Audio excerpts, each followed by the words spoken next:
اس سورہ آل عمران کے آخری رکوع میں بڑی اہم باتیں مسلمانوں کو سمجھائی ہیں کہ قرآن حکیم کے آنے کے بعد اس کی آیات پر غور و فکر کرنا اور قدرت کی کائنات کی ان آیتوں پر غور و فکر کرنا یہ نشانی ہے، یہ سب چیزیں لِأُولِي الْأَلْبَابِ عقل والوں کے لیے۔ اور اب عقل والے لوگ کون سے ہیں؟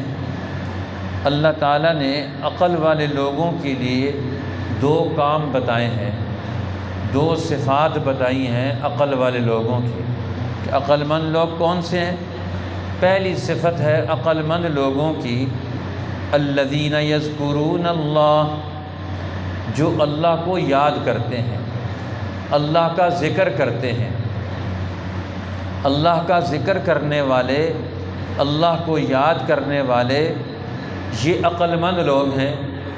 یہ عقل مند لوگوں کی پہلی صفت ہے کہ اللہ کو یاد کرتے ہیں، اللہ کے ذکر میں مصروف رہتے ہیں تینوں حالتوں میں، قیاماً کھڑے ہوں، نماز پڑھ رہے ہوں، کام کر رہے ہوں، کوئی بھی کھڑے ہونے کی حالت میں، وقعوداً اور بیٹھے ہوئے ہیں تو اس حال میں بھی اللہ کو یاد کرتے ہیں، وعلی جنوبہم، اور کروٹوں پر لیٹے ہوئے بھی، پہلوؤں پر لیٹے ہوئے بھی اللہ کو یاد کرتے ہیں۔ یعنی ان کی زندگی کے تمام مرحلے، تمام اوقات وہ اللہ کی یاد میں گزرتے ہیں۔ یہ جو اللہ کا ذکر ہے، اللہ کے نام کی بڑی تاثیر ہے۔ جب انسان اللہ کا نام صدق کے دل سے لیتا ہے تو یہ نام پھر انسان کے دل میں نقش ہو جاتا ہے، اور جب اللہ کا ذکر کرتا ہے تو اس کا دل اندر سے دھویا جاتا ہے، پاک ہو جاتا ہے۔ اس لیے نبی اکرم صلی اللہ علیہ وسلم نے فرمایا ان لکل شیء ثقالۃ وثقالۃ القلوب ذکر اللہ، ہر چیز کو مانجا جاتا ہے، چمکایا جاتا ہے، صاف کیا جاتا ہے۔ اب دلوں کا مانجنا اور دلوں کی صفائی وہ ذکر اللہ کے ساتھ ہے۔ جب انسان اللہ کا ذکر کرتا ہے، اللہ اللہ کرتا ہے، لا الہ الا اللہ پڑھتا ہے، تو انسان کی تاثیر پیدا ہو جاتی، اس کے دل میں طاقت پیدا ہو جاتی ہے، اس کے دل میں پھر نور اترتا ہے، روشنی پیدا ہوتی ہے۔ اللہ کا ذکر جو ہے یہ انسان کے دل و دماغ میں نورانیت پیدا کرتا ہے، فرشتوں کا نزول ہوتا ہے، رحمتوں کا نزول شروع ہو جاتا ہے۔ انسان جب ذکر کرتا ہے تو یہ غفلت سے نکل جاتا ہے، اپنے آپ کو یہ شیطانی اثر جو ہے اس سے بھی محفوظ کر لیتا ہے۔ حدیث پاک میں آتا ہے کہ شیطان ہر آدمی کے دل کے پاس وہ بیٹھا ہوا ہوتا ہے، کھٹمل کی طرح چھوٹا سا بن کر بیٹھا ہوا ہوتا ہے۔ اب وہ اپنی وہ نکال کر اپنی وہ سونڈ کہہ لے چھوٹی سی نکال کر اس کے دل کے اوپر رکھ دیتا ہے۔ اب دل پر اس کا اپنا اثر پیدا کرتا ہے۔ اب جیسے ہی انسان اللہ کا نام لیتا ہے، اللہ کا ذکر کرتا ہے، اللہ کے نام کی تاثیر سے شیطان اس کو کمزور کر دیتا ہے، شیطان کا اثر کم ہو جاتا ہے۔ فرمایا اتنا کم ہو جاتا ہے بالکل چھوٹا سا ہو جاتا ہے، اور جو انسان غافل ہوتا ہے شیطان کا اثر اس کے دل پر بڑھتا چلا جاتا ہے، اور پھر انسان کو وہ شیطان حاوی ہو کر اپنے کنٹرول میں کر لیتا ہے۔ اس لیے فرمایا جب شیطان انسان پر کنٹرول کر لیتا ہے، استحوذ علیہم الشیطان فانساہم ذکر اللہ، ان پر شیطان نے غلبہ پا لیا، قابو پا لیا، اور اس نے اللہ کا ذکر ان کو بھلا دیا۔ تو اللہ کی یاد سے انسان کو کبھی غافل نہیں رہنا چاہیے، کسی حال میں بھی غافل نہ ہو۔ اب یہ انسان جب غافل ہوتا ہے تو پھر یہ تباہ ہو جاتا ہے، شیطان کے کنٹرول میں چلا جاتا ہے، شیطان اس کو پھر استعمال کرتا ہے۔ اس لیے حضور علیہ السلام نے فرمایا ایک حدیث پاک میں، اللہ کا نام اتنی کثرت سے لو کہ لوگ تمہیں مجنون کہنا شروع کر دیں، دیوانہ کہنا شروع کر دیں، اتنی کثرت سے اللہ کا نام لو۔ ایک حدیث میں فرمایا قیامت اس وقت تک قائم نہیں ہوگی جب تک زمین میں اللہ کا نام لینے والا، اللہ اللہ کرنے والا ایک آدمی بھی موجود ہے، قیامت قائم نہیں ہوگی۔ تو معلوم ہوتا ہے کہ یہ اللہ اللہ کہنا یہ بھی ایک ذکر ہے کہ اللہ کا ذاتی نام وہ بھی بڑے اہتمام سے لیا جائے۔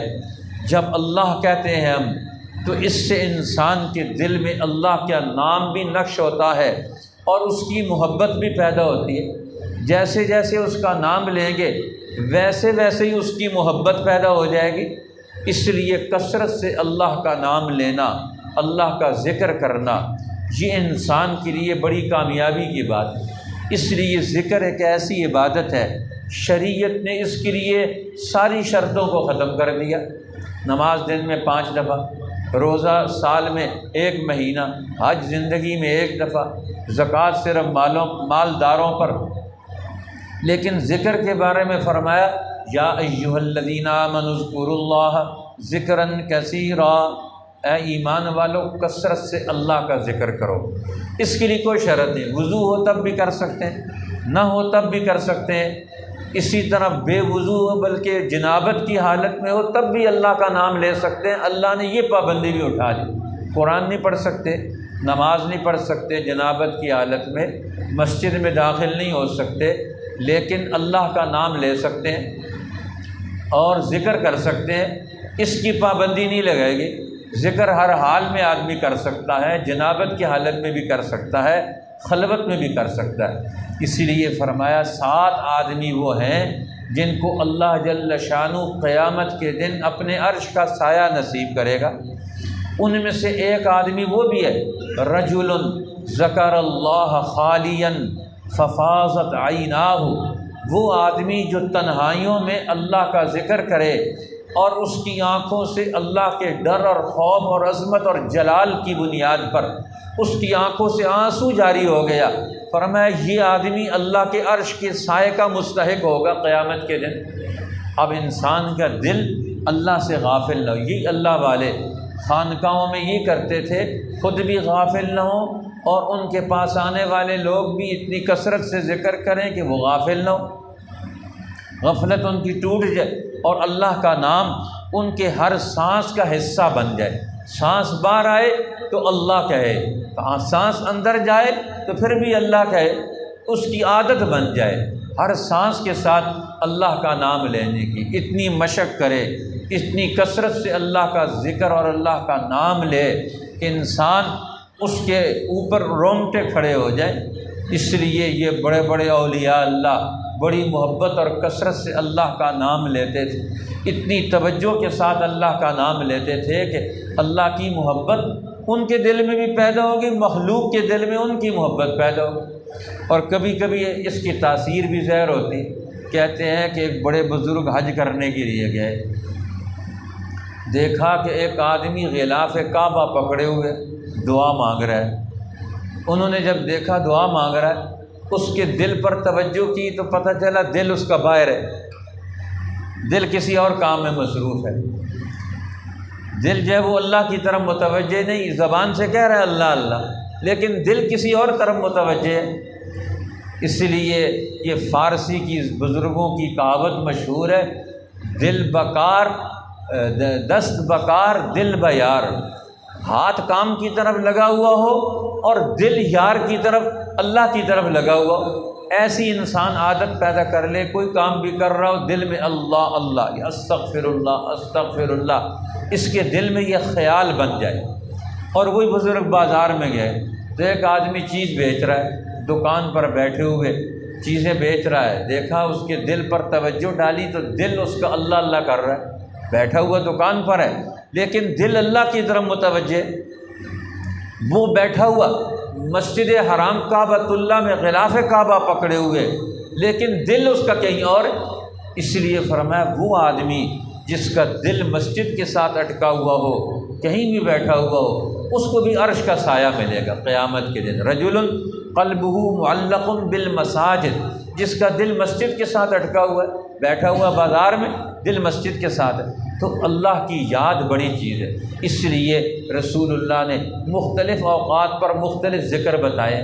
اب سوتے وقت فرمایا جو آدمی یہ تسبیحات پڑھ لیتا ہے، تسبیحات فاطمہ سوتے وقت پڑھ لیتے ہیں، 30 دفعہ سبحان اللہ، 33 دفعہ الحمدللہ، 34 دفعہ اللہ اکبر، ایک تو فرمایا اس کے پورے دن کی تھکان دور ہو جائے گی، اس کی جسم میں طاقت پیدا ہو جائے گی، اور رات کے آخری پہلو میں بستر پر سونے کے لیے جا رہا ہے تو بستر کو اس نے قبرستان نہیں بنایا، ذکر سے اس نے آباد کر لیا۔ تو یہ ہے الذین یذکرون اللہ قیاما، کھڑے ہیں، گھوم پھر رہے ہیں، ذکر کر رہے ہیں، وقعودا، جہاں بیٹھے ہوئے ہیں تو ذکر کر رہے ہیں، وعلی جنوبہم، رات کو بستر پر پہنچے تو پھر اللہ کا ذکر کر رہے ہیں۔ فرمایا یہ ہیں اصل میں عقل مند لوگ، جن میں اللہ کا ذکر پیدا ہو گیا، دھیان پیدا ہو گیا، اللہ کی طرف رخ بن گیا، زبان کا بھی اور دل کا بھی۔ اور دوسری صفت عقل مند لوگوں کی کیا ہے؟ وَيَتَفَكَّرُونَ فِي خَلْقِ السَّمَاوَاتِ وَالْأَرْضِ، زمین و آسمان کے اس پورے کارخانہ حیات پر غور و فکر کرتے ہیں، تدبر کرتے ہیں، عقل حاصل کرتے ہیں اس سے۔ یہ کائنات کا نظام کیسے چل رہا ہے، کون چلا رہا ہے، کون اس کے اوپر حاوی ہے، کس کے قبضے اور اختیار میں یہ ساری چیزیں، یہ نظام ڈسپلن کیسے چلتا ہے، اس پر فکر کرتے ہیں۔ عقلی قوتوں کا استعمال کر کے کائنات کی ان چیزوں کا آپس میں ربط تلاش کرتے ہیں، پھر ان کا اللہ کے ساتھ ربط تلاش کرتے ہیں۔ ہر چیز آپس میں جڑی ہوئی ہے، پھر ہر چیز اللہ کے ساتھ جڑی ہوئی ہے۔ کائنات کی چیزوں کا ربط تلاش کرنا، ان کے رشتے تلاش کرنا، اسی کا نام ہے تفکر، غور و فکر کر کے ہر چیز کا مسئلہ حل کر لینا۔ اب دیکھو جو جس چیز کا مستری ہوتا ہے، ماہر ہوتا ہے، وہ اس کا مسئلہ حل کر لیتا ہے۔ کوئی چیز آپ خراب لے کر جائیں گے، وہ دیکھے گا کون سا اس کا رشتہ ٹوٹا ہوا ہے، وہ فوراً ٹانکا لگا کے جوڑ دے گا، فوراً مسئلہ حل ہو جائے گا۔ گاڑی خراب ہو گئی، ہم کچھ بھی نہیں کر سکتے، باندھ کے لے کے جائیں گے، لیکن جس کو پتہ ہے وہ فوری طور پر ایک تار جوڑے گا، گاڑی سٹارٹ۔ اسی لیے ذکر کے ذریعے سے بندہ اللہ کے تجلیات کے نظام سے جڑ جاتا ہے، اللہ کے نور سے اس کا تعلق پیدا ہوتا ہے، اور غور و فکر سے کائنات کے نظام کا ڈسپلن اور شریعت پتہ چلتی ہے۔ جب انسان اس پر غور و فکر کرتا ہے تو یہ پکار اٹھتا ہے، ما خلقت ھذا باطلا، اے میرے رب تو نے اس کائنات کے نظام کو بیکار نہیں بنایا، اس کو تو نے ہماری عبرت کا سامان بنایا، ہمارے علم کا ذریعہ بنایا، ہماری عقل کے اندر جھلا پیدا کرنے کا ذریعہ بنایا۔ اب ہم تیری تعریف کرتے ہیں، سبحانک، تو ہر عیب سے پاک ہے، تیرا ہر کام بھی ہر عیب سے پاک ہے۔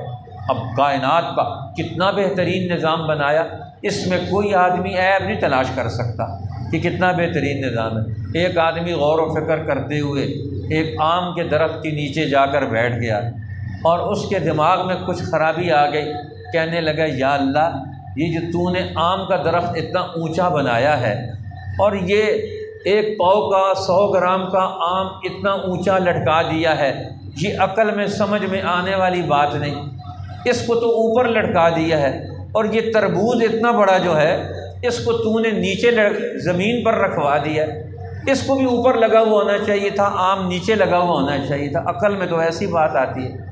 خدا کی شان، ایک طوطا آ کر اوپر بیٹھا، اس نے آم کو چونچ ماری، آم آ کر سیدھا اس کی کھوپڑی کے اوپر گرا، تو فوراً عقل روشن ہو گئی، کہنے لگا یا اللہ شکر ہے تو نے چھوٹا سا آم اوپر لگایا تھا، اور اگر 10 کلو کا تربوز اوپر سے آ کر میرے سر پہ لگتا تو پھر تو کام کافی سارا خراب ہو جاتا۔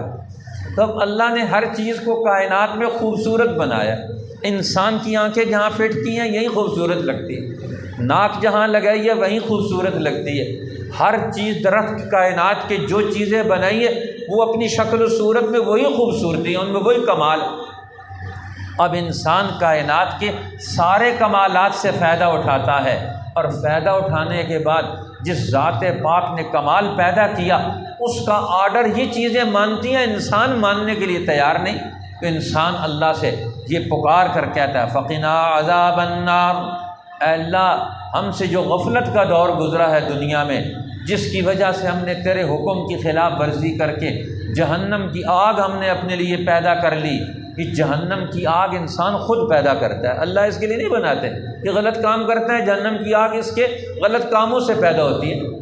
اللہ نے تو انسان کے لیے جنت بنائی، اب انسان خود اپنے لیے جہنم بناتا ہے۔ فرمایا ہمیں جہنم کی آگ کے عذاب سے بچا لے، اور آگ کا عذاب کس پر آتا ہے؟ فرائض چھوڑنے پر، حرام کاموں پر۔ اب حرام کاموں سے بچنا اور فرائض کا ترک کرنا یہ انسان کی زندگی سے ختم ہو جائے۔ فرمایا ربنا انک من تدخل النار، اے ہمارے رب جس کو تو نے آگ میں داخل کر دیا اس کو تو نے رسوا کر دیا، اب ظالموں کا کوئی مددگار نہیں۔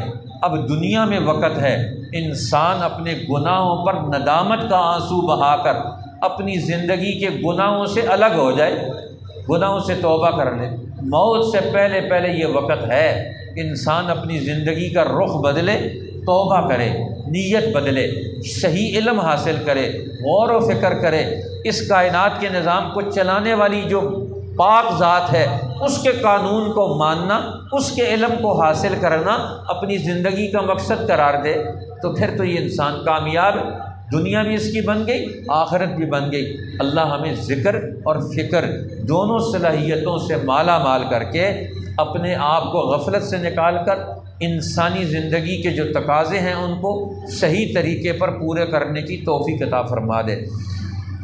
ان الذین یذکرون اللہ قیاما وقعودا، عقل مند ہیں وہ لوگ جو یاد کرتے ہیں اللہ کو کھڑے اور بیٹھے، والا جنوبہم، اور کروٹ پر لیٹے ہوئے، وَيَتَفَكَّرُونَ فِي خَلْقِ السَّمَاوَاتِ وَالْأَرْضِ، اور غور و فکر کرتے ہیں زمین و آسمان کی تخلیق میں، پیدائش میں۔